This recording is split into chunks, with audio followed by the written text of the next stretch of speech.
गिरिनन्दिनि नन्दितमेदिनि विश्वविनोदिनि नन्दिनुते गिरिवरविन्ध्यशिरोधिनि वासिनि विष्णुविलासिनि जिष्णुनुते भगवति हेशितिकण्ठकुटुम्बिनि हर नमः पार्वतीपतये हर हर महादेवा நாடுடைய சிவனே போற்றி நாட்டவர்க்கம் இறைவா போற்றி வாக்குண்டாம் நல்ல மனமுண்டாம் மலராள் நொப்புண்டாம் எனினுடங்காது பூக்கொண்டு துப்பார் திருவேனே தும்பிக்கையான் பாதம் தப்பாமல் சார்வார் தமக்கு அனைத்து பக்தபிரியர்களுக்கு என்னுடைய மனமொழிமைகளால் போற்றி பண்ணுகின்றேன். நான் உங்கள் ரவிவர்மா குருக்கள். நான் உங்களுடன் இப்பொழுது பகிர்ந்து கொள்ள போகின்ற விஷயம் என்ன என்றால் அபிராமி அந்தாதி. இந்த அபிராமி அந்தாதி அப்படின்னா சுப்பிரமணிய ஐயரா சுப்பிரமணிய ஐயர் அபிராமி பட்டர். இந்த அபிராமி பட்டரால் அருள செய்யப்பட்டது தான் இந்த அபிராமி அந்தாதி. சரபோஜி மகாராஜா தன்னுடைய பித்ருக்கடனுக்காக திருக்கடையூர் வருகின்றார். அங்கு பஞ்சாங்கம் வாசிக்கும் ஒரு குருவாக இருந்து சுப்பிரமணிய ஐயர் அந்த ஆலயத்தில் தன்னுடைய பணியை செய்து கொண்டிருந்தார். அங்கு வந்த அந்த சரபோஜி மகாராஜாவிடம் அவர் பிடிக்காத சில நபர்கள் இருப்பாங்களே, அந்த சுப்பிரமணிய ஐயரை பிடிக்காத சில நபர்கள் இருப்பாங்க. அவர் மகாராஜாவிடம் அந்த சுப்பிரமணிய ஐயரை பற்றி தவறான கருத்துக்கள் சொல்லும் பொழுது அவரை பரிசோதிக்கும் வண்ணமாக அவர் என்ன செய்யறாரு அப்படின்னா அந்த சுப்பிரமணிய ஐயர்கிட்ட போயிட்டு இன்னைக்கு என்ன திதின்னு கேட்கிறாரு. இந்த சுப்பிரமணிய ஐயர் அபிராமி பட்டர் என்ன அப்படின்னா அவருடைய சிறப்பான விஷயங்கள் என்ன அப்படின்னா அவரு வித்யா வாசகர், அம்பாளை தன்னுடைய கிரயத்துல வச்சு பூஜை பண்ணக்கூடியவர்.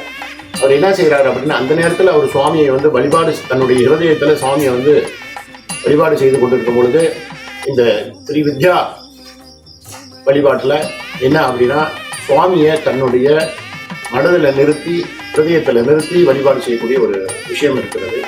அதில் வந்து தேவர்கள் நட்சத்திரங்கள் இப்படிலாம் வந்து ஒவ்வொருத்தரும் வந்து பூஜை பண்ணிட்டு போகும் பொழுது இந்த மகாராஜா வந்து தன்னுக்கிட்ட என்ன திதின்னு கேட்கும் பொழுது அந்த நேரத்தில் அந்த இடத்தில் பௌர்ணமி திதியாகப்பட்டது வந்து வழிபாடு செய்யும் பொழுது அவர் என்ன சொல்றாரு அப்படின்னா அவர் கேட்ட உடனே இவர் வந்து என்ன சொல்லிட்டாருன்னா அந்த ஹிருதயத்தில் இருந்த அந்த பௌர்ணமி தன்னுடைய அம்பாளை தொழுது கொண்டிருக்கும் பொழுது பௌர்ணமி அப்படின்னு சொல்லிட்டாரு.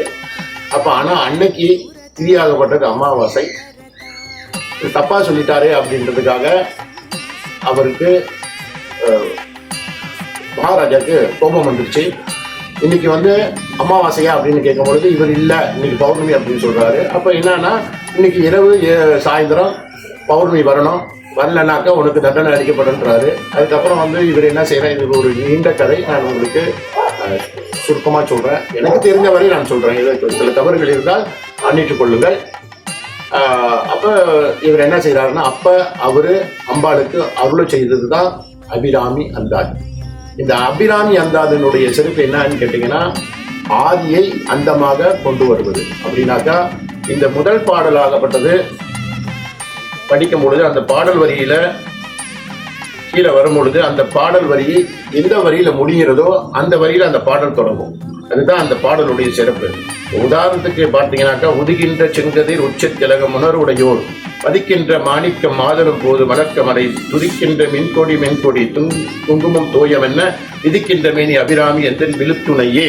இந்த விழுத்துணையே வரும் பொழுது அடுத்த வரியை எதுல தொடங்கும் அப்படின்னா துணையும் தொழுதும் தெய்வமும் அப்படின்னு அடுத்த வரி அந்த எந்த வரியில முடிகின்றதோ அடுத்த வரியில அந்த பாடல் தொடங்கப்படும். அதனால்தான் அந்த பாடலுக்கு அந்தாதி, அந்தத்தை தொழுவக்கூடியது. அதாவது மேல உள்ள வரியில எந்த வரியில முடிகிறதோ அந்த பாடல் அடுத்து வரக்கூடிய பாடல் வரியில தொடங்கும். இந்த அபிராமி அந்தாதிக்கு வந்து என்ன சிறப்புன்னு கேட்டீங்கன்னா இந்த அபிராமி அந்தாதி 100 பாடல்கள் இருக்குது. இந்த 100 பாடல்கள்லயும் ஒவ்வொரு பாடல்லையும் ஒரு விஷயத்தை வந்து அவங்க நமக்கு வரனாக கொடுத்து போயிருக்காங்க. தனம் தரும் கல்வி தரும் ஒரு நாளும் தளர்வரியா மனம் தரும் தெய்வ வடிவம் தரும் நெஞ்சில் வஞ்சமிலா இனம் தரும் நல்லனை எல்லாம் தரும் அன்பர் என்பதற்கு அபிராமி எந்தன் விழுத்துணையே. அப்படின்னா அம்பாளிடம் நாம் வேண்டுகின்ற அது அனைத்து செல்வங்களும் தரக்கூடிய வல்லமை வாய்ந்தது அபிராமி என்றார்கள். பொருள் செல்வமாக இருக்கட்டும், அருள் செல்வமாக இருக்கட்டும், குழந்தை செல்வமா, குழந்தை பாக்கியம், நோய், எல்லா விதமான ஒரு பிரச்சனைகளுக்கும் தீர்வு காணும் வகையாக இந்த அபிராமி அந்தாதி பாடலில் சிறப்பான ஒரு விஷயங்கள் அமைந்திருக்கிறது. ஆகையால் இந்த விஷயங்கள் எதுக்கு நான் உங்ககிட்ட பகிர்ந்துக்கிறோம் அப்படின்னா, நம்மளுடைய ஸ்ரீ மகாமாரியம்மன் ஆலயம் உனாடின் தோட்டம், தாமன் பத்து தீகா, ஜகன் பாங்கி, செமினி, சிலாங்கூர், இந்த முகவரியில் அமைந்திருக்கும் ஸ்ரீ மகாமாரியம்மன் ஆலயத்துல இந்த அபிராமி அந்தாதி அப்படின்னு சொல்லக்கூடிய இந்த அபிராமி அந்தாதி விழாவை மிக விமர்சையாக செய்ய அவங்க ஏற்பாடு செய்திருக்கிறார்கள். இந்த விழாவாகப்பட்டது வருகின்ற செப்டம்பர் மாதம் 7ஆம் தேதி, அது 7/9/2025 ஞாயிற்றுக்கிழமை காலை மணி 4க்கு இந்த அபிராமி அந்தாதி பெருவிழா நடைபெற உள்ளது.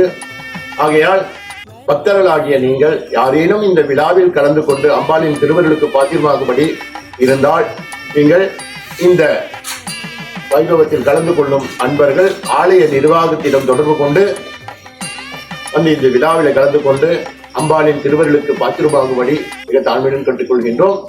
நன்றி, வணக்கம்.